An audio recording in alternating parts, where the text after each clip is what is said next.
Welcome to Beyond Tech, where innovation meets insight. We're your hosts, Jackie Slaght and Jennifer Palumbo. We bring curiosity, clarity, and a passion for technology-driven storytelling to every conversation. I'm Jennifer Palumbo, Vice President of Marketing at eTech Group. I've spent most of my career in marketing and industrial automation, and through that time, I've developed a deep appreciation for the role that technology and engineering play in pushing industries forward through innovation. In marketing, my goal is to connect people, ideas, and innovation through storytelling. And that's exactly what I hope to do in this podcast. And I'm Jackie Slatt, Director of Marketing and Communications at eTech Group. I've spent most of my career in B2B marketing, often in industries that I didn't study, but grew to love by diving into the details.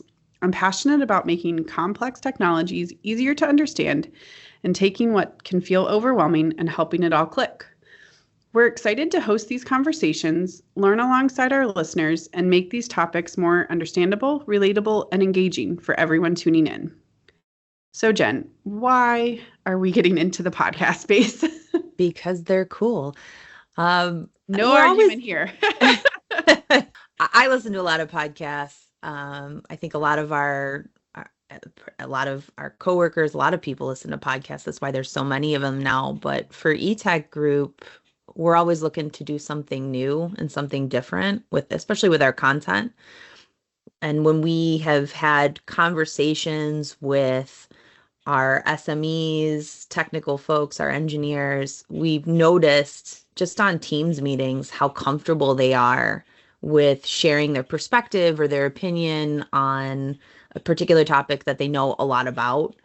So this seemed like a natural channel for us to explore and see, is this a better way, or maybe in some cases just a different way to share our technical expertise and talk about things that our people really care about. So we're still going to do blog posts, we're still going to do case studies, we're still going to have written content, but we just thought this could be a really fun thing to explore so that our audience, pretty much anybody in the industrial space and in the manufacturing space would benefit from these conversations. Yeah, and there was no better way for us to launch our podcast than by having eTech Group CEO Matt Wise kick things off with us. Matt has been with eTech Group since November 2020, but he has over 2 decades of executive leadership experience. His diverse background spans advanced manufacturing, software, and digital marketing. Under Matt's leadership, eTech Group has expanded its footprint globally, growing the company to over 700 professionals and over 30 locations around the world, delivering automation solutions to industries like life sciences, food and beverage, mission critical, and metals. During our conversation, Matt also talked about how he helped lead the integration of the 4 legacy brands that originally made up eTech Group, and how we have since expanded the company through 3 acquisitions and organic growth. Yeah, Matt's got a lot of business experience, and it was interesting to hear him share his perspective there. But he also talks about things like the system integrator industry and maybe how the system integrator isn't really living up to its potential for clients. And then he shares his perspective on tariffs and how they're affecting businesses today and discussions that we're having with clients and how SIs like eTech Group can help. Yeah, and we also threw him a few softball questions and just some fun topics to kind of round out the conversation. But I think you guys will really enjoy it. Yeah, he's the boss. We didn't want to make things too hard for him. Yeah, we'd take a little easy. Yeah, but I agree. I think this was a fun conversation to kick off our very first podcast. Yeah. So I hope you guys enjoy. Yes, enjoy.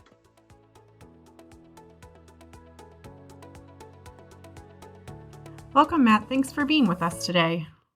So I think we should start off by saying why we wanted to launch a podcast and get into this space. Yeah, Jackie, as we thought about what we could do in the industry and how we could contribute back, we thought a podcast would be a great format. If you think about all the different clients we see, all the different executions with over 600 engineers, thousands of projects, there's got to be some great stuff that we can talk about to bring back to the community and to engineers to help out not only our clients, but also some of our partners and vendors in the field too. That's great. I'm excited to get into this too. It's a new adventure and see what we can create. Sounds good. So can you share a little bit about how eTech Group came to be one of the largest system integration companies in the country? Yes, great story about a number of different companies, a lot of them around for a long time, that came together as eTechnologies. So the namesake eTechnologies was actually a company formed 30 years ago, right outside of Cincinnati, focusing on CPG, food and bev. And then over the last 5 or 6 years, we have acquired 7 different companies that all brought different skill sets to us, different industries. And what we did was put all of those together, not trying to just get everybody on one platform, but to take a piece of the best of what each of them did and bring them all together. So now when we go out to a client, we're not just bringing the intel of a CPG player or a life sciences player. We're literally bringing the experience of thousands of different client executions together and the best practices of 30 years across 7 different companies together for our clients. So super exciting concept to execute on. And it's been going wonderful. We continue to grow not only through acquisitions, but we also just grow organically because the model is working out really well. Matt, some people feel that the system integration space is broken, and maybe letting manufacturing companies down. Do you share that opinion? What do you think about that? Yeah, I don't know if I'd say it's broken. I say it's not living up to its potential. If you think about the history of system integrators, traditionally they have been brought in at the end of a sales cycle. So a client decides or a manufacturer decides to upgrade a piece of a line. They choose their piece of equipment, they choose their software platform, then they call the system integrator to integrate it. And usually they have different system integrators at each individual facility. So there's no strategy being applied, no long-term or best practices being applied across different facilities. So that's what we're trying to do, is change that game to be a much greater strategic partner for our clients by being able to serve multiple different locations, geographic locations, as well as a broader set of services. So for instance, I could either integrate one piece of equipment or on a line, or I can sit down with my partner and say, I have seen this type of integration and these exercises work at 10 of your other facilities, and I've seen these work in other industries. Let's talk about what we want to do with your line over the next 12, 36 months to advance your automation. That's where we want to go, John. So not so much broken, but just not living up to the potential of what all these great system integrators can do. And it's because they're so small and they're geographically bound, so they can't service all the clients. Do you think that the client has caught up to that, though, the manufacturing companies? What would you say to a manufacturing company that still feels like, no, it's really better for me to work, with multiple system integrators and have multiple bids coming in for any type of project? The challenge we have is exactly what you articulated. Is there's been a way of doing business. It's exactly that, multiple system integrators at one spot. The way we generally work around that, but work with our clients on a broader scale is to ask, like, what's your pain point? Are you learning what's happening at other facilities? Do you feel like your level of controls engineering advances every year and gets superior? And for most clients, they would say, no, it's just a challenge or it's just a necessary evil. So that's the ones that don't understand this new dynamic and this new model. However, I can tell you right now, there are numerous of our clients who have come to us and articulated the problem, that they get no strategic direction from their system integrators and what they really need is a partner. So we know the pain is out there. We know some of our manufacturing partners realize that and realize a potential solution, which is partnering with someone like an eTech to become, what we call a main automation partner, someone that you have a long-standing relationship with and set standards for you. But for those other players, we need to work with them and help them see the vision of how this could be better. Makes sense. I have something I'd like to add and see if it resonates with the same storyline. One of the other things that we keep seeing in the industry and people talking about, it's a big buzzword, is IT/OT convergence. Is that also playing a factor in clients needing more of a strategic partner with system integrators? It is, Jackie. We started out talking about the traditional role of a system integrator being brought in to solve a discrete or one specific problem. As we see IT/OT convergence and we see a desire to have a completely connected shop floor, a digitized version of that shop floor, you can't do that one skid or one machine at a time. You can't have islands of automation. You need a partner to stitch it all together. And that's not easy.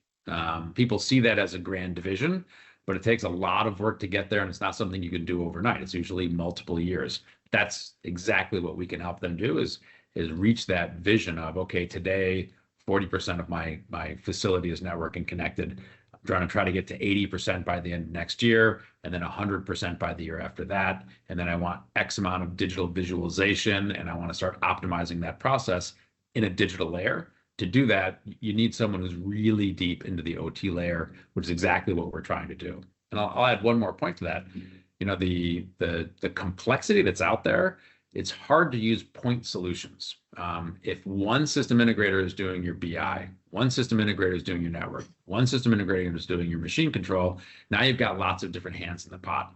What you want is all of that stitched together. And quite frankly, that's been hard for a lot of system integrators over the years because they don't have a deep enough bench or a broad enough bench to do that. So that's another value we're trying to bring to our clients. Speaking of complexity, there's complexity like you were just talking about within the facility, but there's certainly a lot of complexity happening outside and in our current economic climate, referring to tariffs, of course. Seems like there's just regular discussions pretty much daily. Can you talk a little bit about what that impact is looking like in the manufacturing space? Yes, I won't comment on the political side of whether tariffs are a good idea or a bad idea, but I will comment on uncertainty. So uncertainty is just bad for business, period. There is no company who wakes up in the morning and says, what I really want is a big bowl of uncertainty today. What they want to be able to do is plan. Are tariffs going to be 3%? Great. I can plan around that. I can plan who my suppliers are going to be, et cetera. So unfortunately, the last 6 months has been terrible because of uncertainty. Our clients have a hard time planning. What we try to do is stay focused on, regardless of tariffs, these are things that are going to help you as a US or a North America-based manufacturer. Now, we also do clients abroad in other countries, but just talking about North America for a moment, we can lay out a pattern that says, these are the things that are important to you, regardless of where those tariffs go. So luckily enough for us, knock on wood, so far for our business, this hasn't challenged it. For our clients and their core efforts, it's not a challenge. But all of those folks who want to make really big investments, bold investments, it's really hard to do because you don't know what the tariff situation is going to be. You don't know if you're going to be able to get equipment in. You don't know what you're going to be able to sell your products at. And that makes them hesitant for large capital project investment. So all we can hope is that the tariff uncertainty will stop as soon as humanly possible, and we can get back to building the businesses. Can you talk a little bit about how we can help our clients deal with that ourselves? Yeah, circling back to what's important to manufacturers, I think in a tariff heavy or tariff modest environment, controlling your supply chain and being resilient from an automation perspective is tremendously important, especially here in North America. We have a labor shortage. Everyone talks about bringing manufacturing jobs back to America. We do not have the personnel to do that. So if America is going to expand their manufacturing, we have got to get vastly more efficient. And the best way to do that is through automation. So that is one of the things that's insulated automation to a degree from the tariff challenges is regardless of how they pan out, these companies need certain elements of automation. So that's what we try to guide our clients on is let's take a look at your infrastructure.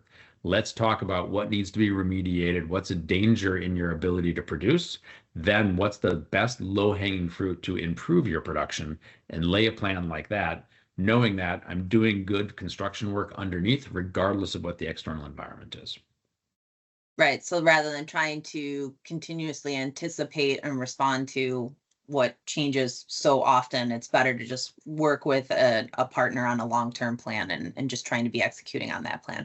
You got it. So one of the things you touched on is bringing manufacturing back to the United States and not having the labor force to support that. I think that ties into another term that we're hearing a lot of companies going to lights out manufacturing facilities, meaning they're fully automated with no human intervention in the manufacturing process. Is that a realistic goal for many facilities right now? I think in the long term, yes, lights out manufacturing is something that's going to happen. And I will just draw an analogy to farming. The vast majority of America used to work in farming, and only 2% of the population works there. If you've ever seen a tractor out, I went to college out in Iowa, and if you've ever seen a tractor in Iowa, they're satellite controlled. Some of them are actually robotically controlled. There's no human in them.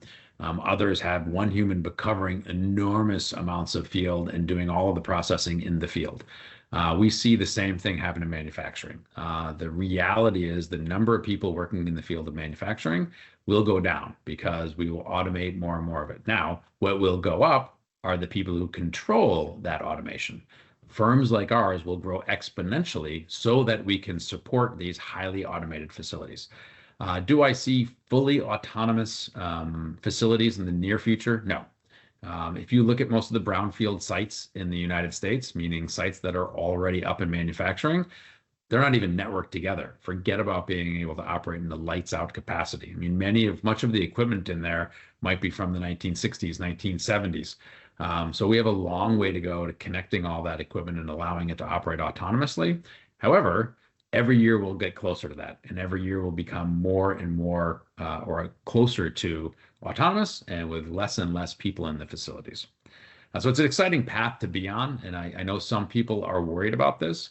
Our belief is this is all part of a natural progression towards an information society in which people are working on information as opposed to manual labor. And I think that's good. It should be more mentally stimulating for most of our folks. We'll need to cross-train some team members, which we do actively, but we think that's a great move for the U.S. economy. How would you recommend a client start this journey towards becoming more fully automated? You want to be fully automated or go on that path.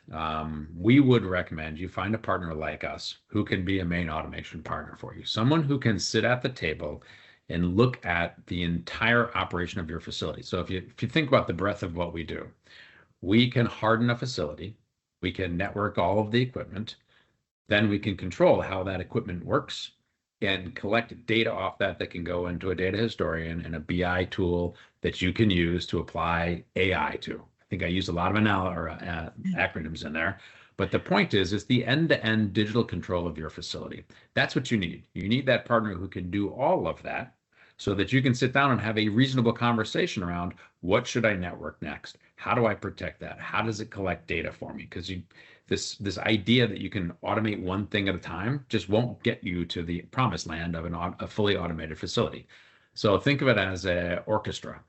You need all of the pieces to act in concert. When you go to an orchestra, are there 5 leaders out there? No, there's not one for the string section, one for the horn section, one for percussions.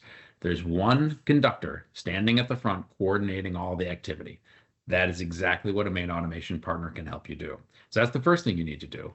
And then you need to leverage that partner to help you create best practices and standards that you can use in all of your facilities so that you can share those practices between the two or all of your different locations, and that you can gain insights potentially from outside of your industry. I mentioned at the outset what industries we are in. We're in CPG, food and bev, and mission critical, and life sciences. All of those have overlapping executions where we can take from a great idea that we learned creating cancer drugs and talk about how do we create food. Why? Because we're using similar processes back and forth, and vice versa. There's just a tremendous amount of knowledge that is gained in different facilities that by working with a good strategic partner, they can bring to the table for you. That's how we leapfrog forward in advancement. And that's what, I would recommend to any vendor who's waking up in the morning and saying, all right, my vision is to continue to automate. I wonder how I do that. You don't have to sit in a vacuum to do that. Jen brought up earlier how complex society is getting, or how complex manufacturing is getting. Every month, every quarter, it gets more and more complex. It is unrealistic to believe that someone who's working in one facility for 10 years can have the purview over thousands of different executions and hundreds of different facilities. It's just impossible for them to know all of those things. Whereas a company like us, that's exactly what we do. We gather all that information. So the next client we walk into, we can stand on the back of all the other work we've done and bring these great insights into their clients. So that's what I would recommend any vendor do, is find a partner like an eTech group. Awesome. I'm going to throw you a curveball. Oh, It's not a list on here, but I don't know, because you might be able, this is something I feel like some people listening would want to know about. So you're talking about going anywhere from, automation projects to fully automated facilities. All of that sounds like cha-ching, right? It's going to cost money. And you are an executive. You've been an executive for a long time. What advice would you give to somebody in an operations role or a head of engineering role that knows that automation needs to happen in their facility? How do they get that justification? What are things that you would look for? Sure. So it is expensive. Let's not beat around the bush. We never would recommend, take your entire facility, shut it down for 2 years, and let us rebuild the entire thing. That's just not a practical way to run the business. So what the challenge is for that plant manager or the controls engineer or the head of technology to think about, how do I lay my roadmap to get there? And how do I justify each of those individual steps? So if I were sitting in their shoes, I would be looking at, what's my 5-year to 10-year strategic plan to update my facility? And then let's lay out the logical steps. What is my expense? What's the short-term return? And then what's the long-term return? Many of the investments we make, Jen, quite frankly, are pay for themselves. They have a 1-year, 2-year, 3-year turnaround. So those are relatively easy. You can put in a CapEx requirement. You can talk to your board of directors or whomever your decision makers might be and show a payoff for that. Others may have a longer payoff period, but if you can weave them into the story of how, hey, this advancement connects to that advancement, and I'll just talk about data intelligence and AI for a moment. You may look down and say, this 30% of my plant is not networked. To network and automate that doesn't pay off in the short term, so I'm not going to do that. However, that creates a blind spot in your AI. How does your AI engine know all of the different aspects of your manufacturing process so it can recommend a better way to do it? It can't. So you've got to think, okay, I've got to work my way through connecting everything and getting the information because I want to leverage AI for all it's worth, and I can't do that right now. So back to your question, I would justify it in 2 forms. 1, short-term ROI, and then 2, how does that weave into my long-term plan of fully automated facilities that can leverage AI to improve my manufacturing processes? Helpful. Yeah, we can throw them some softballs. Right. Well, I think we went through all the questions I had kind of listed as discussion points. So I would like to end our episodes on a little bit more of a lighter note, and I have some fun questions. At least that's what I'm calling them. That's not on my question sheet, but okay. So here's the first one. If you could have coffee with any inventor or engineer, past or present, who would it be? So I think there's so many. The 2 that jump off my page, and a lot of people mentioned Thomas Edison, but I wouldn't. That would be a fine one. Not that I have anything wrong with it, but I think I would pick Nikola Tesla, although I'd have to be very careful because he was a germaphobe and was rather eccentric, but he was so far beyond the pale. If you read an autobiography of his or hear stories about him, his thought process and the concepts he was considering were so beyond his time. It would just be fascinating to hear what else he was thinking of. I think he could probably do extremely well in modern society, given some of the concepts he came up with. And then completely on the other side, Ben Franklin. I would love to sit down with Ben Franklin. I don't know what he's really like, but I feel like he's a character and a half. And the exact opposite of a Nikola Tesla. I think he'd be, handshaking and hugging the entire time. And I think he'd be a hoot to chat with, and he had creative ideas all over the place. So that'd probably be my top 2. That's great. Now, this is a fun question that I have asked a lot of our employees, and I always get fun answers with it. So I'm just going to make it a part of every episode. Is how would you describe your job to a 5-year-old? How do I describe my job? I describe the company, but let me think about my job. It can be both answers, I suppose, the company and your job. Well, for the company, I simply say we control all the machines in a factory. That's our job, is to make sure that all those machines make the products the right way. So that's super simple for the 5-year-old to understand. But sometimes I talk about robots and how they're going to take over the world. That's fun too.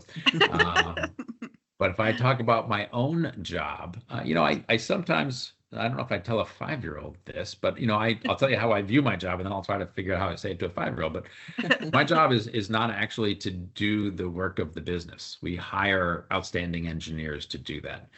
My job is to help those engineers achieve their full potential. And that's by creating a great organization, creating some place where they want to go every day and they can thrive. So, whether that's the equivalent of a baseball coach or something like that, that's my job. It's not to figure out the next piece of automation. It's to create this great environment where people can solve those problems and help cure cancer because we helped automate that with our great team, or help create the next wave of data centers so that we can make AI come about faster. My job is to make all of that possible. How would I describe that to a 5-year-old? I have no idea. But lots of meetings, lots of calls, and lots of pushing around of digital paper. Okay. And this one is also something I'm just going to ask everybody is, what topics would you like us to see us cover on future episodes of Beyond Tech? Future episodes. So I think, we did a great job here talking about some generalities in the space, but I think we could do a whole session on AI and machine learning and machine intelligence, what's happening, where the next logical steps are. It's got all the buzz in the world, but I think there's a great question of, well, what's applicable to me? What can I go out and use today? I think that would be a great session. I think there are a number of executions that we're seeing in the field between autonomous robots and some advances in vision systems that would just be neat to hear about. I mean, one of the things that we get to see that not all our clients get to see is thousands of different facilities. So it's one of the things, if you're one of our clients, we bring that all to the table. But in this podcast, maybe we could show snippets of a best practice of AI, a best practice of a vision system, a really cool creative execution of autonomous robots, things that are at the cutting edge that allow people to start to do that planning process for their 5 and 10-year plan. That's great. I will do them all.